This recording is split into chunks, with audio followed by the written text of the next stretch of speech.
Hello and welcome to your latest and greatest edition of Indiepocalypse Radio. Your host for. No, I'm your host. This is. I guess it's also a host. I guess a location and a show. A lot of things can be hosts. Anyway, I'm here. It's the place where we talk about video, maybe games. Sometimes we talk about games. Sometimes we talk about other things. It's. I've been listening to a lot of a podcast, and I'm trying to. I'm doing. See, the problem why you don't listen to people who talk like you and or people who you feel similar to, perhaps, is you try to not adopt their mannerisms. I'm trying my best to not adopt the mannerisms and speaking habits of the online radio host who I think I am closest to. But anyhow, speaking of being closest to things, we're very close to a new release of Indiepocalypse, a day away from it, in fact. But the thing we are less close to is these two guests here who are a bit further away than 1 week. I'd say, I don't know, 2 or 3 months. Who knows? I can't remember. I'm going to look it up in a second.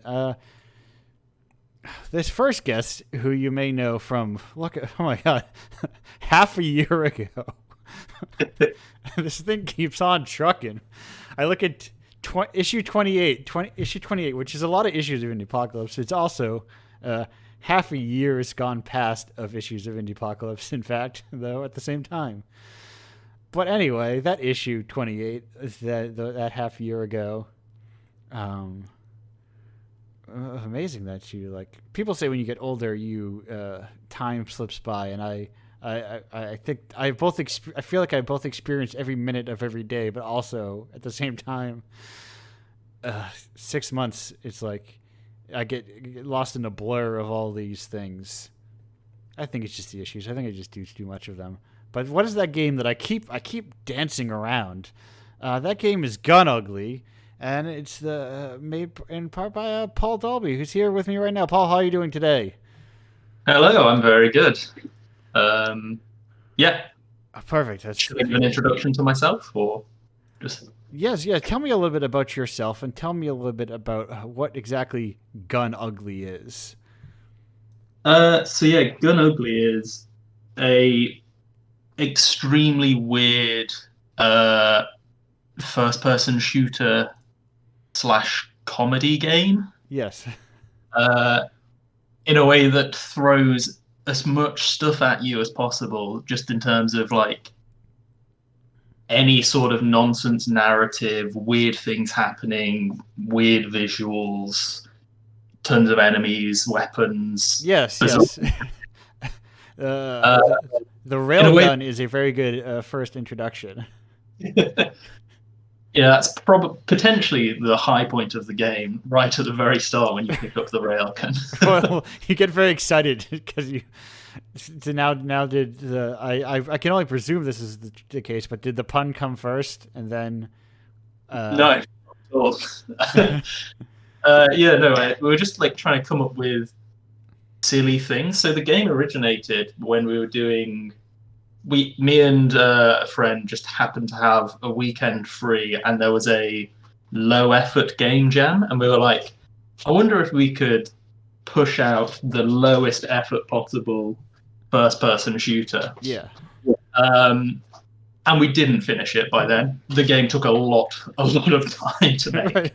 That's the tricky thing about low effort. Is like sometimes when you try something, when you end up liking something, you're like, oh, what if I put a little more effort into it?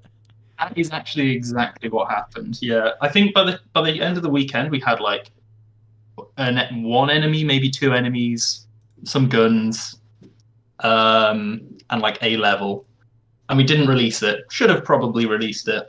But we were like, nah, it's low effort. We can't be bothered to release this one level. Yeah, that extended the effort to the very release itself. But yeah, it mostly came from one of like the other guy really wanted to just make an FPS and experiment with an AI system. Yeah. Like the architecture of an AI system. And I wanted to test out did you play Gears of War for Yes. Xbox? One of the things that I thought was super underrated about that game is the movement mechanics in it, Okay. Yeah. where it's like a third person slow, you jump into cover, you sit in cover game, but like sliding into cover is super smooth, and you can like chain slides and rolls. Yeah, because it is very much about like vaulting and then doing that little like huddled run to the next Yeah, bit of cover, which is for like such a foundational cover-based shooter. I feel like that is one of those things that gets kind of lost in a lot of the subsequent ones. yeah, completely. I think they absolutely nailed the like real like enjoyment of the movement in a way that everyone else just went, oh, it's all about sitting in cover. Right. And And then, but, then you get up and you walk normally to the next one. yeah. But I was just like that. I like that movement system enough that I just kind of want to try making a game that has that movement system, but like as a first-person shooter. Yeah. And so that's where you can do a dash just anywhere in the open, or if you're near a wall, you slide to the wall, which is like faster and longer. And basically, I just wanted to try that. My friend wanted to try making an AI system, and we were like, let's just completely as minimal effort on the like art style as possible. We'll just throw things together, and we made a bunch of random like things. And then I was like, I do really enjoy this combat system that Yeah. we threw together. I'll just keep adding, keep making new things, and having like a good time. Just like every now and then, just being like, I feel like this enemy could be fun, or I feel like this thing could be fun. And then I started making like a plan for like the story, which is nonsense, but like kind of comes together in a way. Right. Right. Like, yeah, We could use uh, a little more nonsense every now and then, you know? yeah. I really feel like there's a lot of games try to be like very like deep and serious and like have like a point, and I was just like, I just specifically want to not do that. I want this to have like no point and just be like silly, just be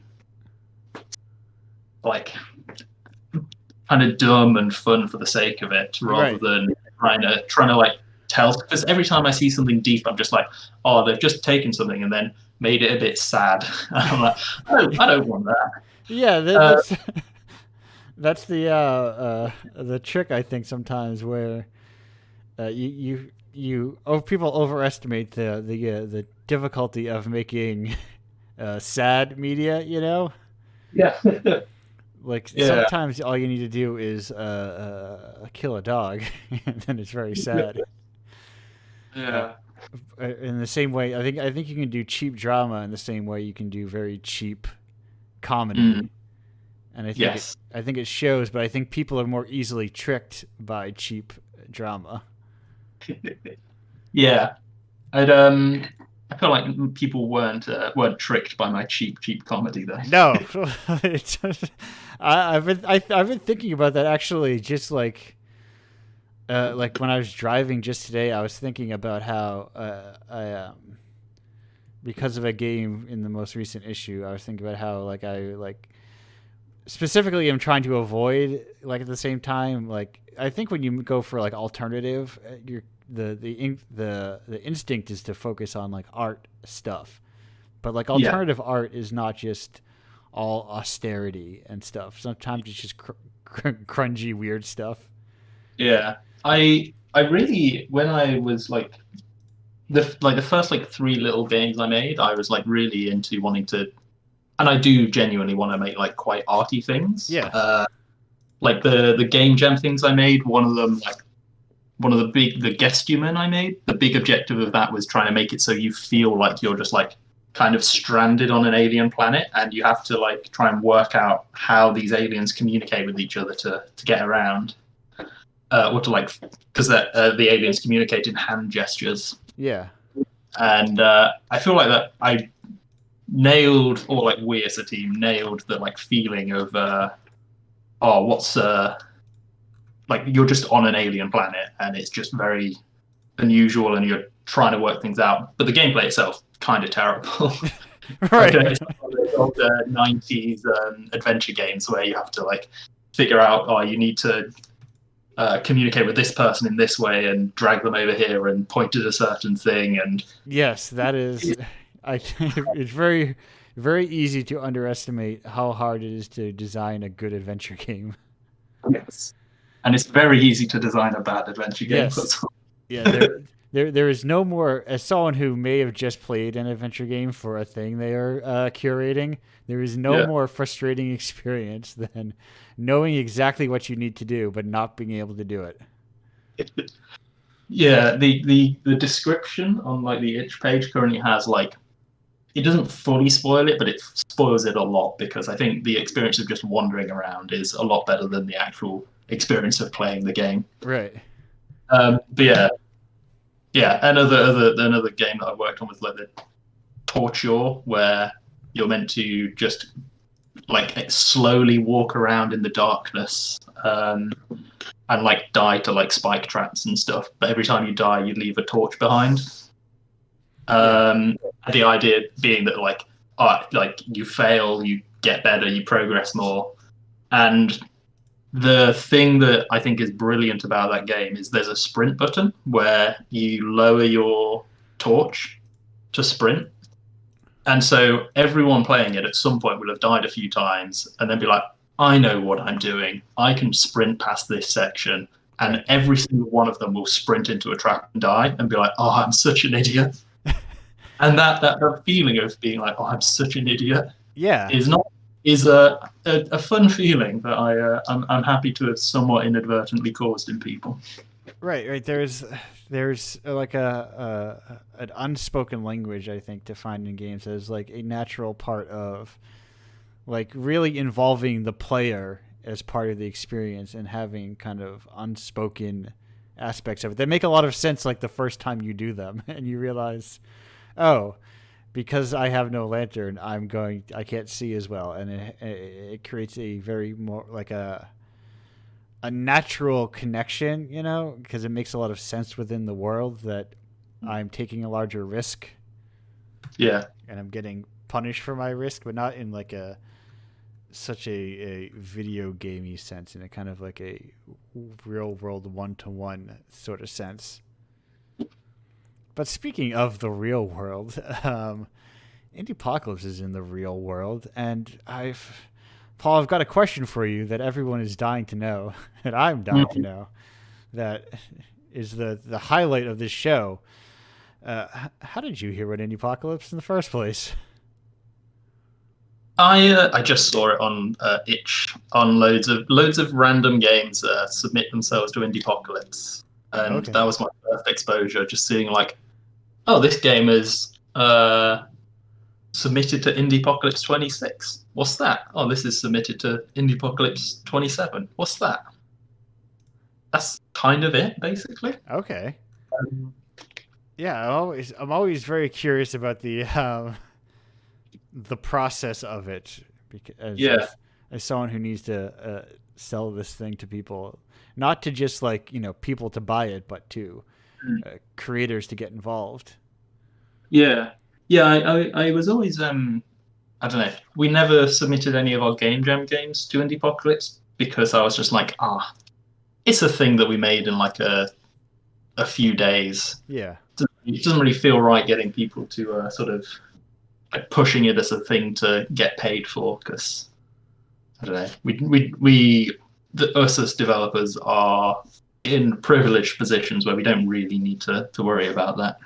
Right. I think Yeah. the people that I work with rather than a lot. There are a lot of indie developers who definitely need money. Yes. Yeah. There's uh, a running. I was just reading. I just printed the zines today to send out to $25 patrons that you can sign up for at indiepocalypse.com/Patreon. But I was reading one of the postmortems in there when I was in my car, and I was like, huh. Someone, like, part of their postmortem was that they said, oh, this was the first time I ever got paid for a game. And that Yeah, that is that started at the beginning, and it is 3 years later. That's still often the case. which Gosh. is uh, uh, I'm kind like of. a like. Oh, No, carry no, on. go ahead. I was just going to say I'm liking the postmortems. Yes, no, I think was it you who just suggested it? It was me who suggested It's a good. it. It was a good suggestion. Uh, Especially because some of them are like getting like as abstract as the games themselves, and I think they're like very much fitting the style of Indiepocalypse, which is nice Yeah, without giving them any guidance at all. yeah. Because I thought of it because I played. It was actually in the same indie apocalypse as Gun Ugly, but Dandelions. I was like, I don't really like visual novels or like RPG Maker games, and it's an RPG Maker visual novel, and Yeah, I absolutely loved it. It was fantastic, and I was just like, I just want to read more about like what their thought process is. It would be good yeah, if that was. that is like because that's the thing is part of when I come across people sometimes when I do like a non gaming event, people will be like, "Oh, I don't play games." I'm like, well, you never know if you might want to play these Yeah, because it's just kind of like in the same way as someone would be like, oh, I don't really play first person shooters. Might be like, oh, well, Gun Ugly is not like a first person shooter, strictly speaking. It is like a because they're just thinking of Call of Duty, yeah. and like these games are providing a different perspective on like not only video games but like genre themselves. People very rarely are amused, I think, by first person shooters, even when they try to be funny. I think less so, maybe, when they try to be funny sometimes. It's Interestingly, Gun Ugly is the only like first-person shooter that my partner can play at all. Or well, she could probably play like the original Doom, because she gets motion sick with any sort of oh, 3D okay. camera. But the fact that you can't look up or down at all somehow means she doesn't get motion sick. Yeah, I I wonder if that kind of is. Yeah. unusual. Anyway, that was kind of just an aside. No, no, there's something about just kind of like, and that's the. It's one of those things like you take for granted in ways like the ability you don't actually need to be able to look up and down in a first person shooter. It's not like an essential upgrade to the genre. Yeah, when I was making it, like during the basically there was like a number of months where I was working on it just very casually, and like the other people were occasionally doing like little bits on it. Um, and then towards the end, I just spent 2 months non-stop, like 6-day weeks, 12-hour days, just making Gun Oakley, just because I was able to take the time off. Which was miserable, and I don't recommend to anyone. But during the time before it was miserable, I really struggled to play regular first-person shooters because I was so into not having to aim up and down Yeah. that going back to a game where I had to think about aiming up and down, I was like, "Oh, this is annoying." Right. It's just like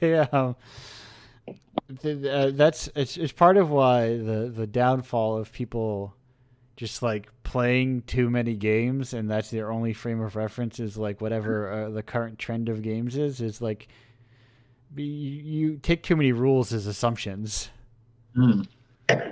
that there's no particular reason why you have to obey any number of rules that the most recent popular version of that genre did.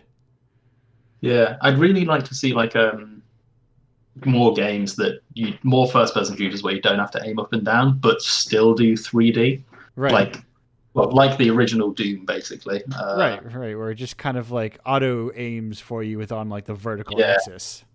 yeah, yeah. I really think that's a super cool thing. Didn't happen in Gun Ugly purely because during the early like rush of low effort, we made engine restrictions that would have been a lot of effort to overcome. There's nothing more beautiful in game design than self-imposed engine restrictions. I was like, oh, it'll be funny if you can't look up or down or go up and down. I'm going to hard code that in the game. And then Yeah. later I was like, oh, it'd be cool if you could go up and down. Uh-oh.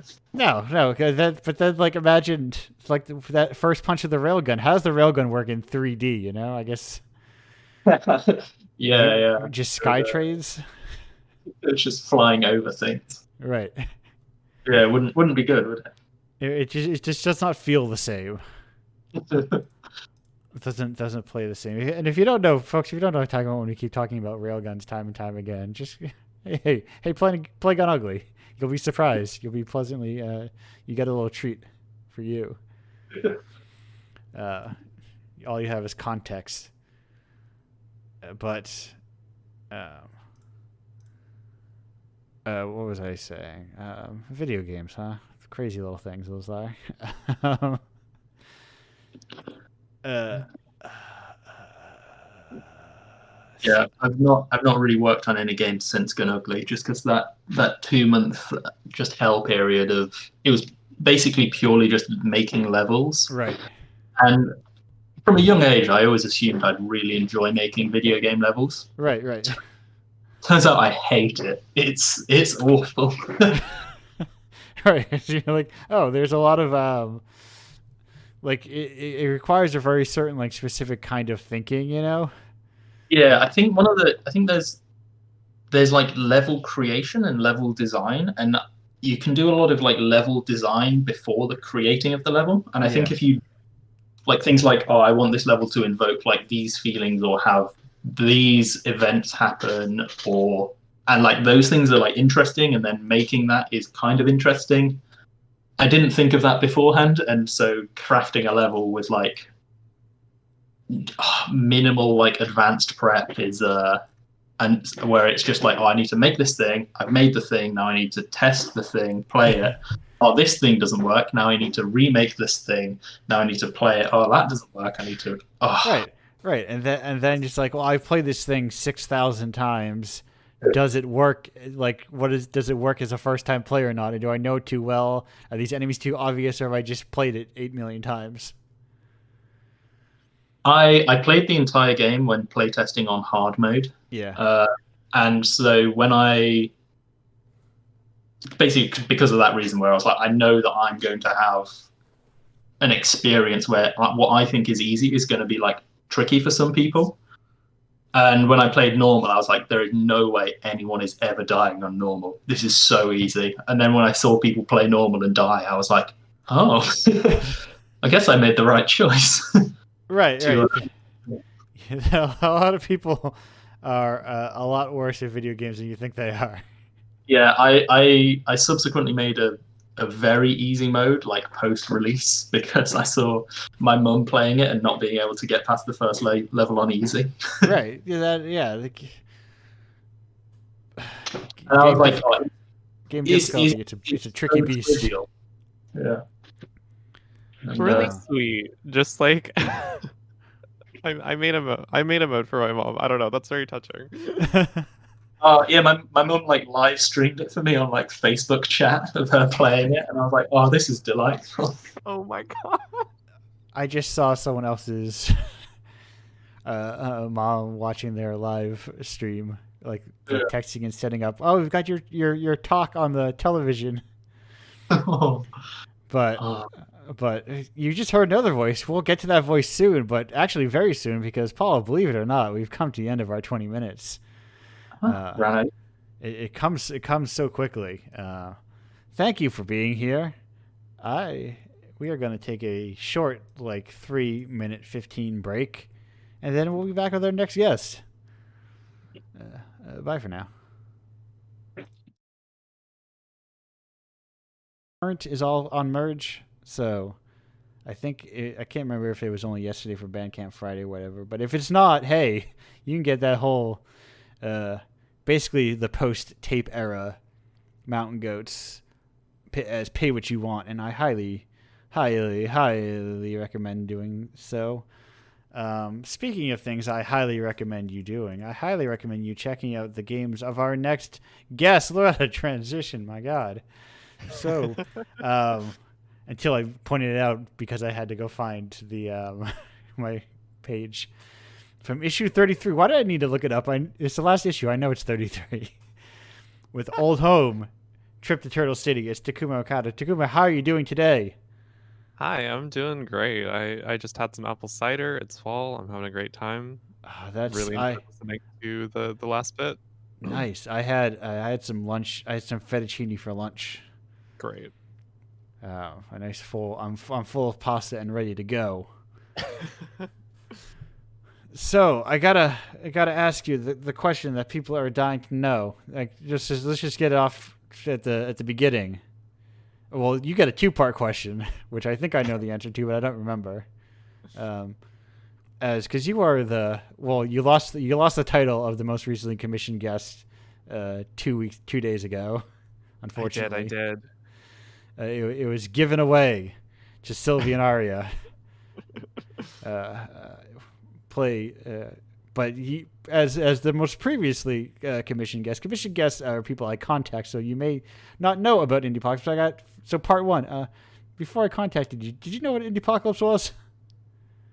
Yeah, I actually I think I found out when you commissioned a different tabletop game designer, That was Kado. probably Caro.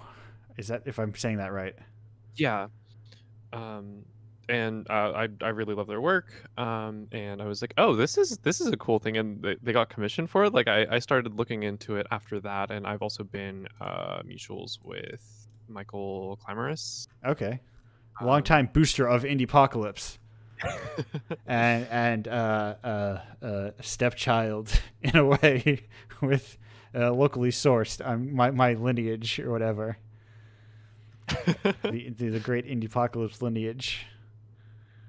Yeah, I definitely saw them tweeting about it all the time, and was Yeah, pumped for that too. uh, So I'm hoping to one day become the flapjack of indie games, which is to say, uh, I remember looking at that once, realizing that like 90% of modern cartoons is like traced back to Flapjack oh my god. in terms of like all the creators and stuff. But or when I say modern cartoons, I mean modern cartoons that adults also sometimes like. Right. Um, but anyway, so okay, so you hit the double part question. So now that that's out of the way, now we've got old business out of the way. Let's talk about new business, which is to say, what is Old Home Trip to Turtle City? So it is a GM-less storytelling game about a group of former childhood friends.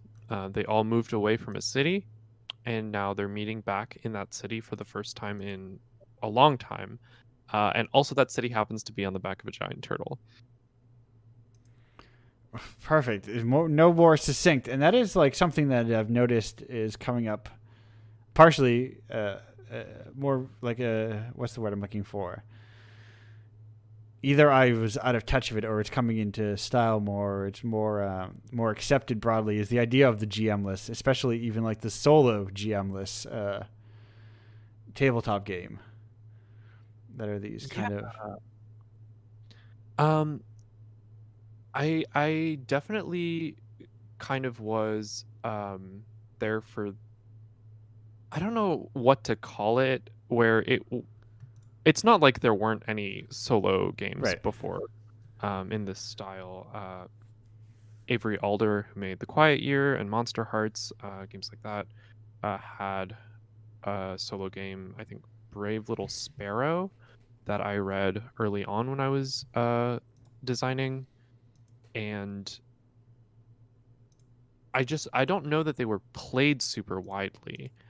Um, I wrote one called Alone Among the Stars back in 2018, and that was kind of my first game that got a little more reach. Yeah. And it's also hard to know if they're played more widely because like you're playing them by yourself.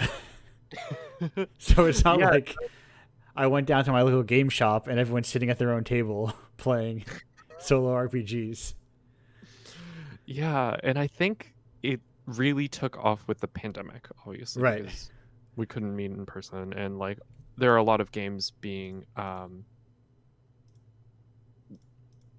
oh, I lost my train of thought because I saw a comment. Shut Up and Sit Down got mentioned in the chat just now, and actually they also featured solo games in a podcast episode of theirs, which I think also probably contributed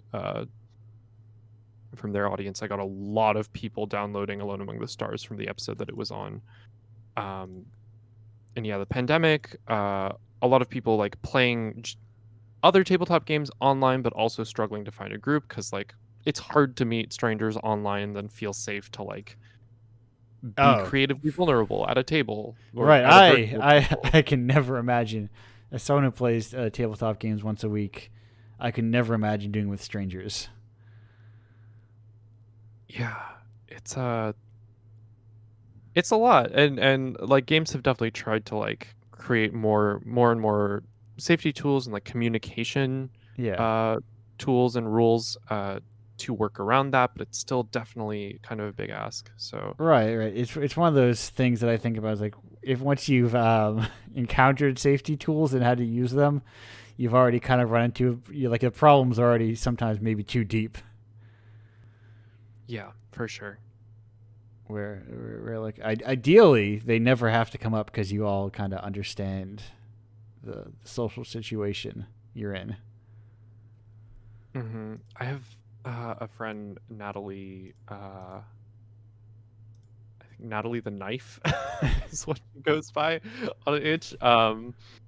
But and my friend Sam. But a lot of the stuff they were talking about around safety and communication is like if everyone at the table doesn't feel comfortable like bringing stuff up in the first place, like no tool's gonna help that. Like Right. you need to be able to trust the people at the table. You need to be able to like talk things through when you're struggling. Like it's a much bigger deal than that, than just tools.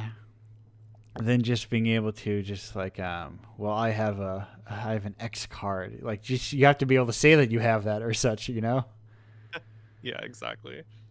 without just like or by the time you use it, do you just is your experience so thoroughly soured that it doesn't even matter. Mm-hmm. It's all a very strange situation, which thus is the appeal. You can't, I guess you can cross your own boundaries as well. But Yeah, I've found that an interesting thing about some solo games that deal with like really intense body horror or like dysphoria or things like that, and it's like I hadn't really considered a solo game as something that you would need safety tools for. But I saw a couple games that I was like, actually no, that makes sense. Yeah. right. Really You don't. You can just. That's the beauty of in tabletop games. They're imaginations. You can just stop imagining. You can be like, no, this isn't a road I have to go down. The game isn't like, well, then you can't progress anymore. Yeah. It is just like, well, I guess you make the rules. Yeah, I guess like sometimes people just need that reminder because I have definitely pushed on with something when I, didn't really need to, whether it was like a book I didn't like or whatever, and I'm like, actually, I just need permission to just leave. You can just leave. Right? Yes. As the skeleton says, just hit the bricks. Yeah. I've been thinking about that a lot lately. I don't know why. Just the idea of hit the bricks, get out of there. Nothing. Oh, I mean the whole Twitter situation too. Right, exactly. If you don't like it, just leave. It's not hard. But it's all. There's not a space that I. Well, none of the other ones have as big of a platform. It seems, and I just And they also like the two other major ones people are going with like, I just Mastodon bad. I get bad vibes from Mastodon. I don't like it. I don't like it at all. Yeah, it's just weird. It feels like what's the word I'm looking for? Too much like it feels extremely insincere. I think that's the best way to put it. Oh, yeah. It's just like the chance of interpersonal drama just really blowing up and affecting everyone. Yeah. In like a small circle. Yeah, I don't want more in groups. That's what I'm not interested in. If you want to have an in group, just talk to your friends and get off of social media. You can make a Discord group chat if you need to. Right. Like, you don't have to be here. You don't have to be doing that here. Right, you don't have to do it in a public forum. That's what I do. That's where I post the good images. Sometimes I accidentally get afraid and like, because I'm hovering over like an Indiepocalypse Discord. I'm like, I don't know. I almost pasted a good image into the Indiepocalypse Discord. They're not ready for these frog pictures I have. Oh, I've been having a. Takuma, what's your opinion on frogs? I love frogs. I have some very good pictures of frogs on my phone that Okay. I have taken myself. My friends and I have been thinking about frogs lately, and like, I think frogs are getting too cute. There's too the cutification of frogs I don't care for. I think frogs are beautiful as they are.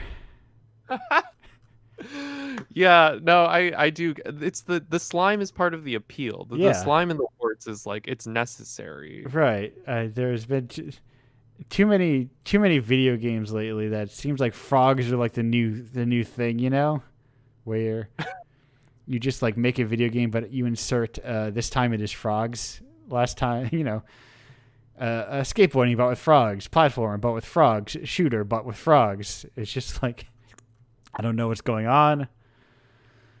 It's a really interesting trend. Although I do have to say, I am not disparaging Frog Detective in any way. I love those games. They're Yeah. great. You should play them. But also, yes, yeah. Right. That's Takuma, you gotta get rid of your Twitter brain.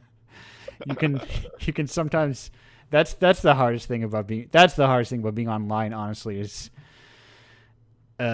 disliking something and having it assumed the worst faith dislike of something. But It's terrible. It's terrible. right. Or disliking something is like a condemnation of not only the people who made it, but everyone else who also enjoys it. Yeah, Right. it's the cute frogs. They're not entirely for me all Yeah. the time. Right. I think this feels like gross frog erasure, honestly, is what I'm saying. And I love those little guys. You pick them up and they get scared and they pee on your hand. That's a frog to me. That's what a real frog is. Yeah. That's But anyway, real frogs. You know what? Now I'm going to get canceled because I'm saying what a real frog is. And people are saying, excuse me, are you saying this aren't real frogs? It was a good run while it lasted. Cancellation comes for us all, though, I suppose, in the end. finally, after three dogged years of Indiepocalypse, I slipped up. Frogpocalypse. I let it slip. Oh, no. That I'm reminds sure. me about, like, I'm sure my dislike of frogs is classist somehow, or oh no. Oh god. I need to stop thinking about Twitter. I'm gonna stop thinking about Twitter. are you thinking about the person who thinks boiling eggs is classist? Oh yep. I'm thinking- Yeah. Yep. It's gone. Twitter's very funny. I wrote a game about a swamp, or like constructed wetlands recently. I was doing an October challenge, and I was making a tabletop game every day. Yes, I saw the bits of it, like the prompts. Was it Promptober? Yeah, it was Duwata Manila, at Duwata Manila on Twitter and Itch, I think. Sin's list for Promptober that was really cool. And then there was another tabletop game designer, Binary Star Games, who was like, hey, let's make a bunch of like word processor, just words, very simple format games for a minimalist jam. And I combined the two, which really cleared a lot of obstacles to getting games out, which is great. I advocate for that a lot. Cut out the stuff you don't need. Right. Sometimes you just like make a game, you know? All of my RPGs have been word processor games. Like I've never had, actually no, recently there was very good art done for my most recent one, but I did not make that art. So, friend of the show, CryoCat, made that art, but yeah, there is also just like writing stuff, doing something every day and not being like not having to worry about it being a release. I imagine is gratifying. Yeah, not being its whole thing and like being able to force myself to get words on paper, step away, or on a screen, Yeah. and just be like, I know there are things wrong with this, but I'm happy with the idea that is here. It is playable, and also I'm putting it down. I'm moving on to the next thing. I can come back to it later if I really want to. Yeah, that's the appeal of like those sketch a day. I dare not say the name of the October sketch event, lest they come and try to extract royalties from me or something. Oh God, yeah. But that's what it is. Mastodon has the same energy as that, is what I'm saying. It sure does. The same energy of like people who take too many business classes but want to be your cool friend or whatever. I'm just a dirty weirdo. Is what I would say. I just, what if I just talked to a person and they didn't try to talk like a that veneer of online. Anyway. Yeah. Video. As a tabletop designer, I have to ask, what's your opinion on video games? The games played with a screen and some kind of input device.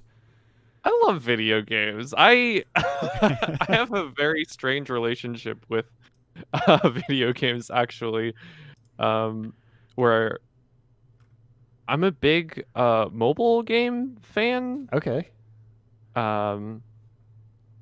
I grew up with like some Nintendo stuff, but like not a lot. Like I never had a GameCube. I would go over to friends' houses to play like GameCube, Xbox, PlayStation games. Like I had some handhelds and then a Wii, and that was kind of it. So when I got an iPod Touch, I kind of like loaded it up with like new games or like exciting games. And that was kind of like I followed Touch Arcade for a long time, and that was kind of my first exposure to like games coverage and games journalism. Yeah. Is that an RIP? Really... Is Touch Arcade still around? It's like, I mean, it's a like most other video game outlets. I think it's like a shell of its former self. Okay. It's like along. I was trying to remember if that was the one because I remember like when I was someone's game. I think it was what's it called? How not to dress, or not is in parentheses, or anyway. But like two of their three quotes were from Dead Sites. Yep. But yeah, that is so. What kind of mobile games? Because I guess because that was a different era of mobile games. Definitely, there's like the modern mobile game is a very specific thing. It feels like. I started out really enjoying like point and clicks, and like gotcha games. And I mean that's still mostly true, right? I suppose. I played things like Machinarium. I don't know how to pronounce that right, but I think that sounds right. Okay. That's how I've always said it, at least. Machinarium, like Samurai's games, Sword and Sorcery. I played Milkmaid of the Milky Way on my phone first. Little Inferno, which is getting new content for the first time in 10 years. I saw it the other day. Maybe I saw it from you, even. But no, Little Inferno's cool. Yeah, the Room games, the like little puzzle box kind of like horror mystery puzzle-y games. I really like puzzle games too, actually, on there. I played all manner of gacha games: Fire Emblem Heroes, Skullgirls Mobile, Ah, whatever, what have yes. you. I love my little pictures of my little Fire Emblem guys. I do like my little. Honestly, I do like my little pictures of my little Fire Emblem guys.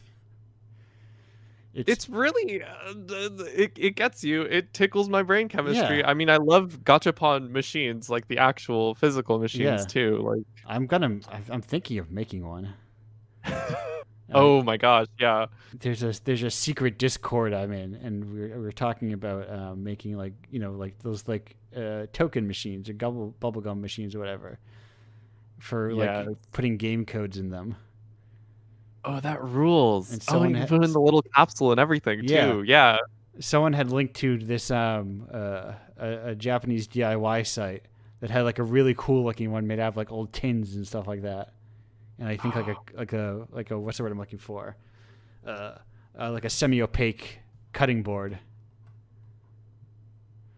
And Oh like my it looks very good, and I was like, I'm gonna make that the next time I do a show. Oh, and you can trade codes with people too. Oh. Yeah. It's like I want to find a way to get people to like buy games. Like I think I've been improving my booth event after event to make it like more visually appealing, Hmm. but I think there's still like the hesitation to like buying a game you don't know what it is. It's not the same as buying a zine like off a table. Hmm. But yeah, I have you played? I'm forgetting the name of the game now because it released mobile first, which was surprising. You don't see it very often. What's the name of that game? Why do I forget it? You What know the kind of one. game? It's Uh, it's that boss game. Is it called Boss Game? No, it just came out. oh, why do I not know what this is? Like I'm drawing a blank. It's bugging me. I'm trying. It's right on the front page of itch, so it'll take me like 2 seconds to find. Yeah, I was right. It is called Boss Game. Yes, nailed it. Yeah, Oh, I haven't. I am a little out of touch with mobile stuff now that I have like a computer that can play things, although I will yes, sometimes like load stuff up, especially like I'll go in and check like Apple Arcade stuff right. uh, real quick.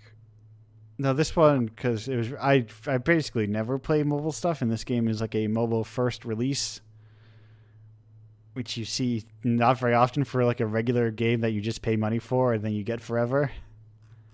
Yeah. Yeah, that's really wild. I guess some of the Apple Arcade stuff does also follow that because it's like Oh my god. exclusive to Apple Arcade for a bit and then it gets released elsewhere, but yeah, definitely unusual. Yeah, no, I did not. I've never gone so far to look at this like the guest artists. I'm like, wow, these are very cool guest artists. Man. Anyway, that's Boss Game. I don't play games on my phone very often because I had a very bad phone for a long time, and I could not store any information on it. Yeah. But now I got a new phone, and now I could even maybe get a new game on it. Oh, it's so exciting. There's a whole world of possibility for you. Yeah, I was like, my OS was like 60% of my memory. I had like 16 gigabytes. Oh no. Yeah, it was an ordeal. But also, I don't use phones very much, so it feels so bougie to get like a new phone, like Yeah. unless it breaks. Yeah, I don't know what it is, but also like because I grew up with a Wii and like didn't really grow up with like consoles with Yeah, like controllers, I always felt like way behind in terms of using a controller.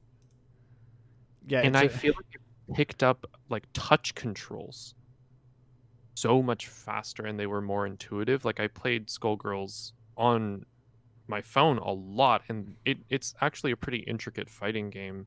You can play against other people now and it's like swipes and held taps and like double taps and things like that. And it's really cool how that's implemented. And like obviously it's a huge accessibility issue for Yeah. people who can't use their hands in that way, and like phone sizes and all of that.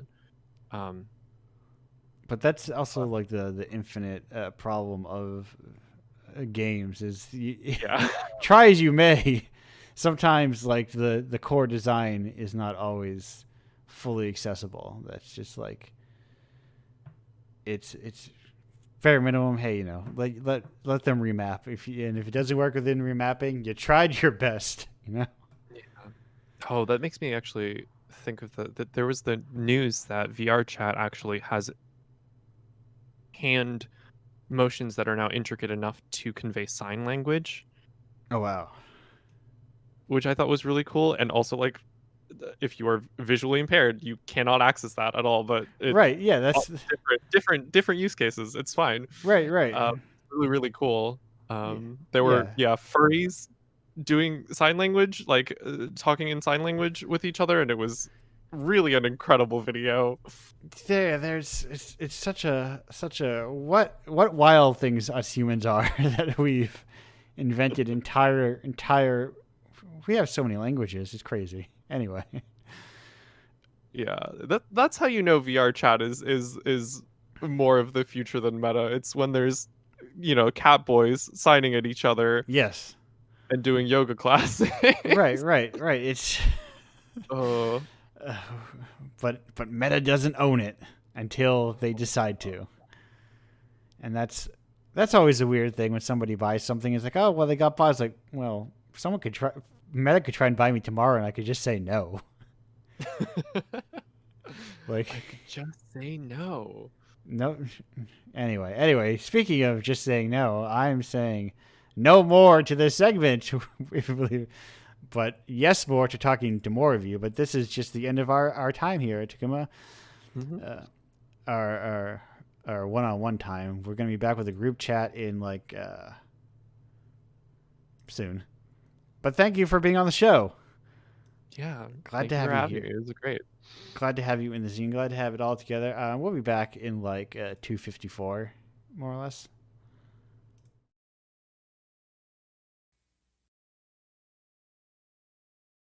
Hello and welcome back to Indiepocalypse Radio. That was Jeff Rosenstock with a festival song.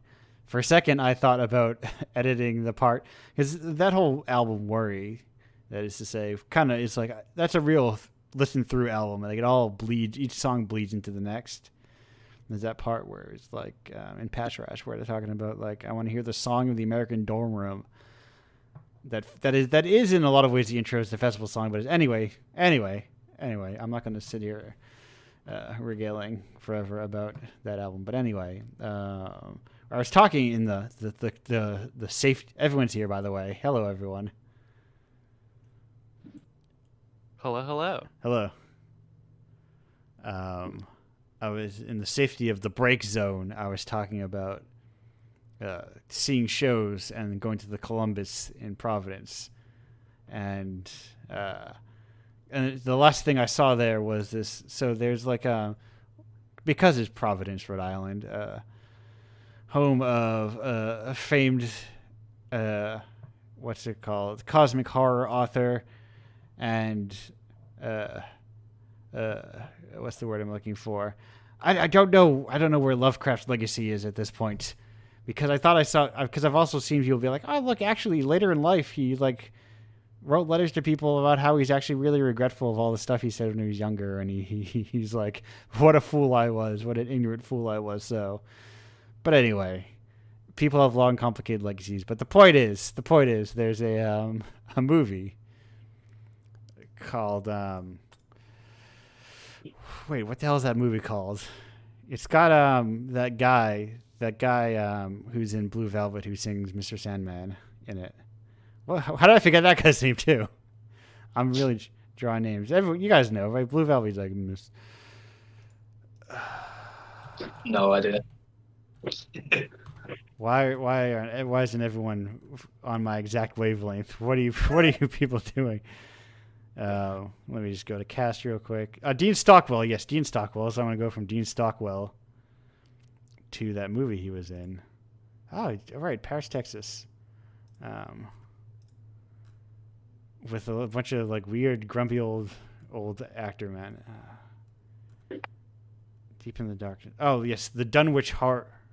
What it was? Yes, an early adaptation of anyway. So there's like a bi-monthly or not bi-monthly, bi-yearly, every other year, whatever one means, every other year event in Providence called Necronomicon, which is what it sounds like it is. But part of that is that they host a showing of the Dunwich Horror, which is like a very middle of the road B movie. The kind of thing that is like a very average movie carried by like a very strong performance of a Dean Stockwell type. But the beauty is that is a live show. So it's got a live orchestra. The film print is like going to crap. So it's like overexposed and just like falling apart. And then there are also people in these extremely elaborate old one costumes that kind of like dance around and hang out in the aisles when real cosmic horror stuff starts happening on screen. It's a very cool show. That's it. I just wanted to talk about that show because I think it's neat.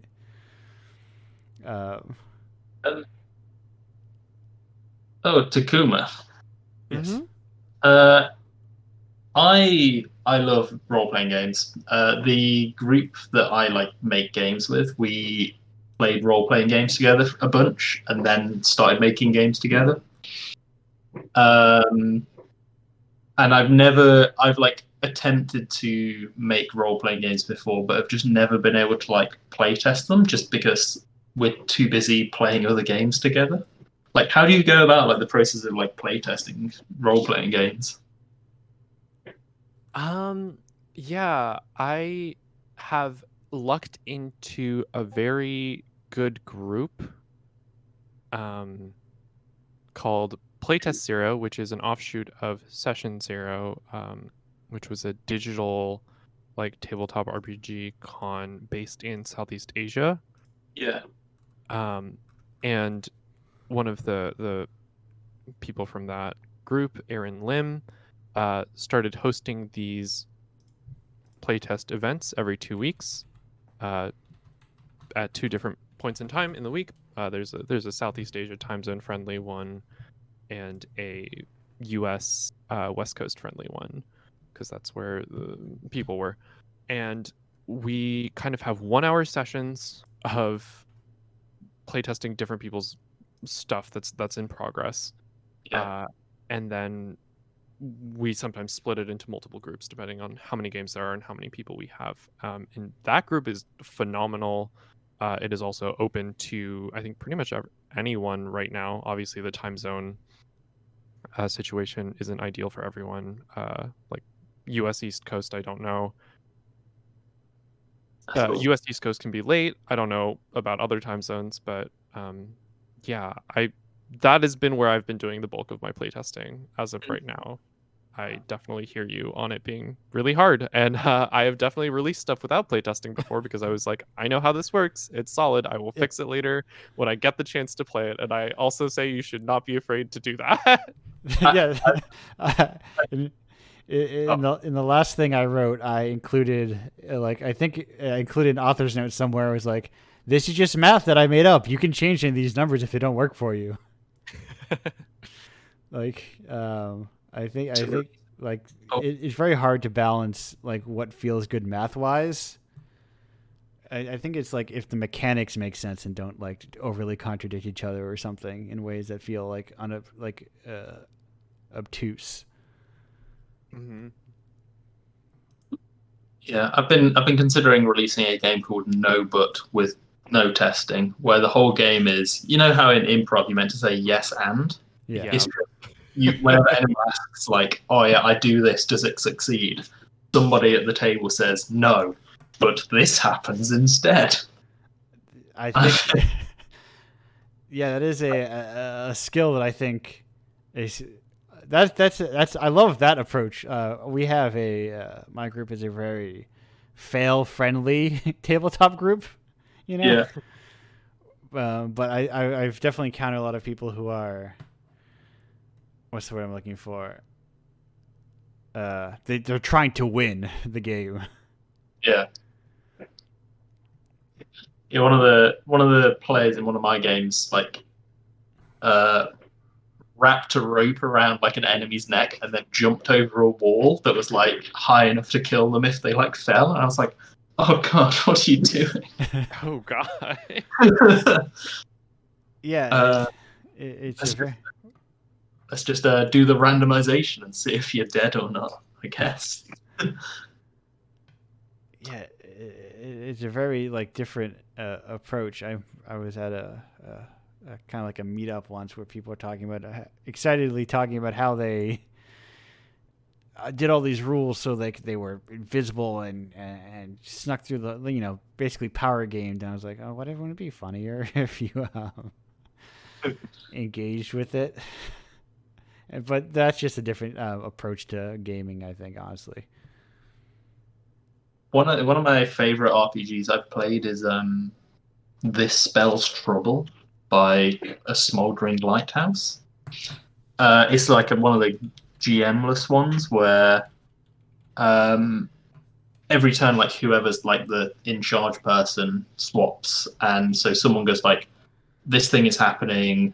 Somebody narrates what happens from that, and then somebody just comes up with a problem that's been caused. There's some extra things to it, but like people just making things go wrong for everyone else, like every turn, just leads to some very fun events. As everyone else then tries to like figure out how to undo the mess that someone else has caused. Yeah, that is a bias, of course, but as a person, like that goes group by group. But I am also a fan of let's just charge forward and see what happens.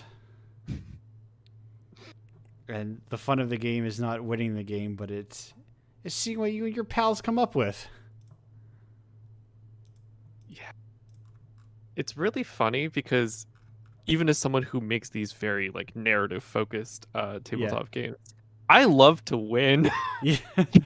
I love to min max, and this is my struggle where like I have these two conflicting parts of my brain where I'm like, I have to do the most mechanically viable thing, and I want an interesting thing for the story is always clashing. And I feel like part of the way I design games is so that I don't have to think about the min-maxing bit at all, and I can just focus on the story stuff. But I've been kind of messing with the combination finally, in I think a healthy way. But it's been kind of a journey. I can be a terror to play with occasionally. I am weirdly like the inverse of that, where I try to skirt around rolling dice and like use my my in-person charisma stat without having to deal with game mechanics. But then when I design games, I make like a million systems and like a bunch of like different skill sets and like all these weird intricate, everything's bouncing off of each other in this weird Rube Goldberg machine of dice rolls and skill checks. That were I to play that, were I presented with that game, I would try to cheat around it all. I recommend this to everyone, but I really recommend everyone check out Everway if possible, where the action resolution on that game is you draw a card with like a prompt on it, and so someone will just do a thing, and then you go like, like the prompt say like mishap, and you're like, I guess you've screwed up and like you've slipped over and something's happened there, and let's see what goes next. What do you do next? And so it's purely just like somebody riffing on like what comes up, and then the next person riffs on what comes up, and so you rarely get any sort of power gaming. Oh my god! The man who made this, his name is Jonathan Tweet. He does have. What a name for the modern era. If his handle isn't Jonathan Tweets, I'll be upset. It's Jonathan M. Tweet, which is close enough. Oh, Oh my god. Anyway, close enough. Seems like a guy, just a guy. What a guy. But yeah, there's a lot of there's so much. I think that's what part of what I love about tabletop, and I think why the alternative scene took off a bit faster than video games is it's a lot easier to just put text on a page and call it a game. Mm-hmm. Then you don't have to worry about the text breaking after you open it the third time and you don't know why. It's very weird. I've been involved in tabletop, like not role playing games, just like board games. Yeah. Like I was involved in some like design scene in Bristol, in the UK, and some games would just take years of just like someone like changes like a small thing about one of the mechanics, and then suddenly everything is different because of knock-on effects that they didn't see, and so they need to change else, and it's sometimes just this endless scenario of right now that my farmers can lie down to collect more wheat. Yeah. Sheep are overpowered. One of the really nice things about video game is that you can be like, I think this change will feel good, and you make it, and maybe it's like a lot of effort to make the change, but you can just test it yourself a lot of the time. Whereas with games, like, does this thing feel natural? You've no idea until like you've gathered like 3 other people to like play with you, and then you've no idea what the feedback means.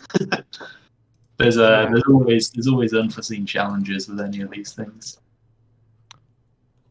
Yeah, I always wish I could playtest more than I do, and I feel like I get to a lot more than a lot of other designers.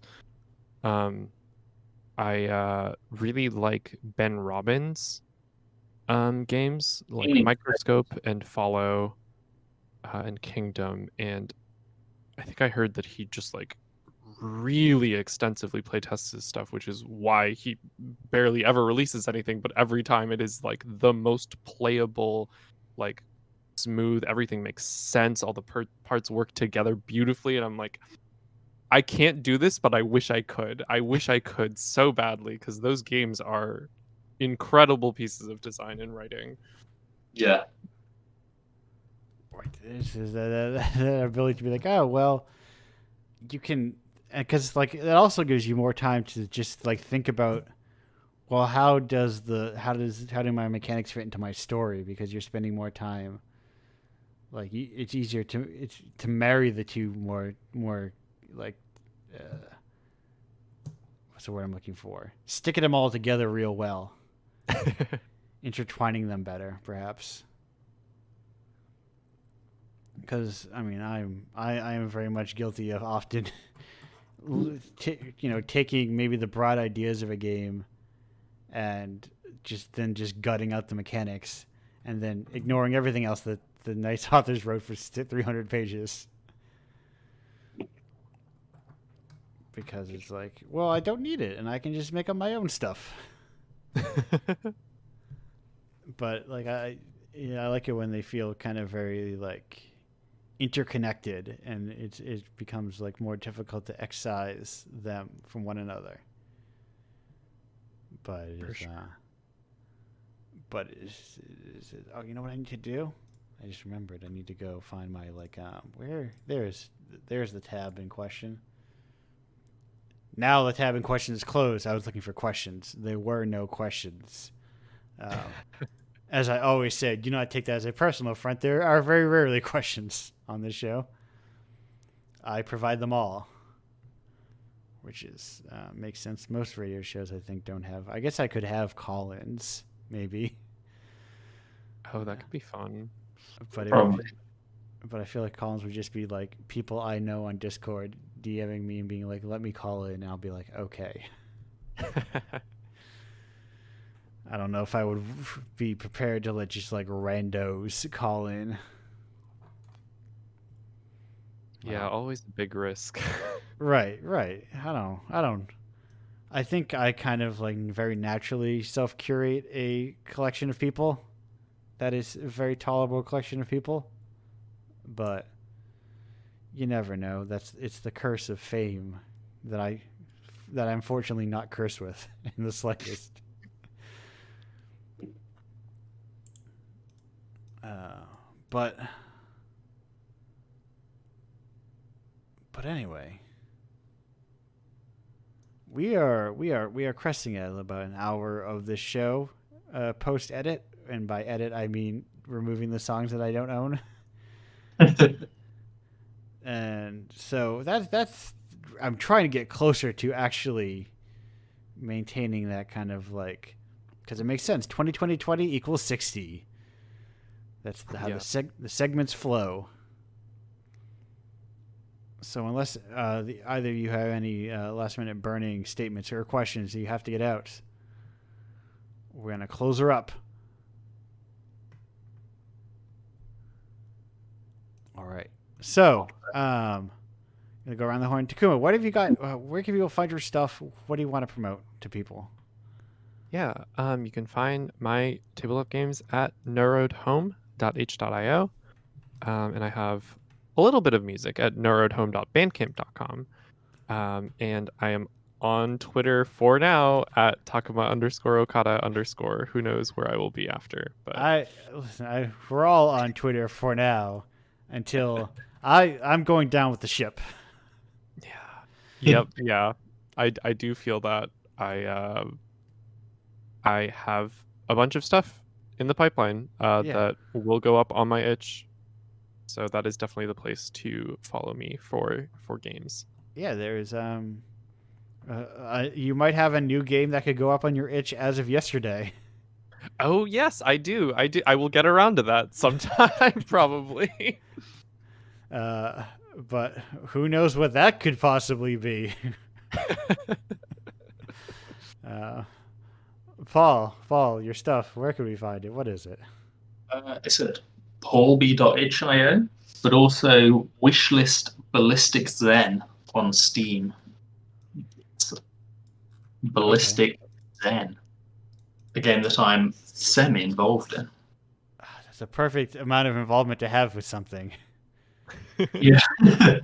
It's been a project that's been ongoing for like over 7 years, but there's been very slow progress. That's too many years to make a video game. Many years. That's why I've been trying to. I don't allow 7 years here at Indiepocalypse Land. I say you have 3 months, make a game. And yeah, after this, hopefully everything is going to be done within 3 months. That's what I'm hoping to encourage more short form game making. That's kind of my dream. But the difficulty then is getting people to buy short games. All the things I want to work on in the future are going to be like multiplayer games, and multiplayer takes like 3 months just to set up the multiplayer. So I don't know how this will be. God, I do not wish the curse of multiplayer onto anyone.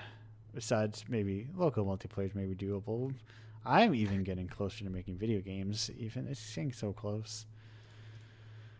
Speaking of video games and the work that I do, if you want to, what is this? Oh, I don't need this email anymore. Goodbye.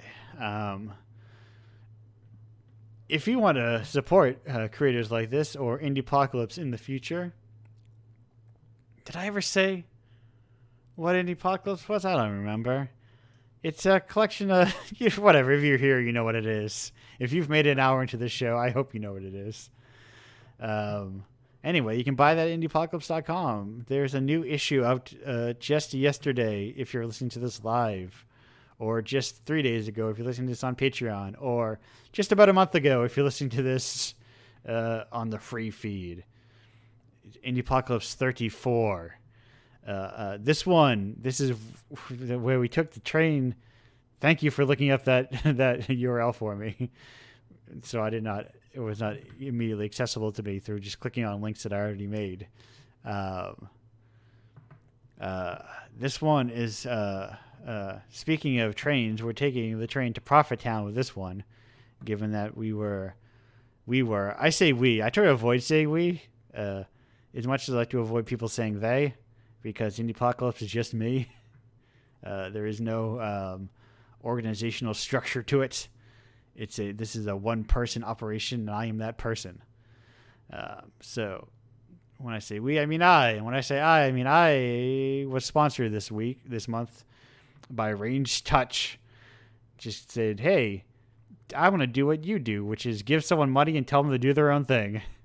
And it was a true treat for me, and I love it, and I appreciate it immensely. So check out their stuff, they don't need my promo, but still, I'm going to give it to them anyway, because the Indiepocalypse philosophy is that we're all equals down here.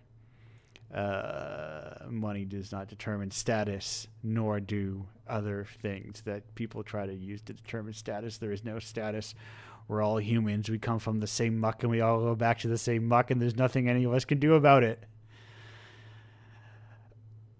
But if you want to do something right now in the time being, in this pre-muck period that you're living in, buy Indiepocalypse. Go to indiepocalypse.com/Patreon. Subscribe to it.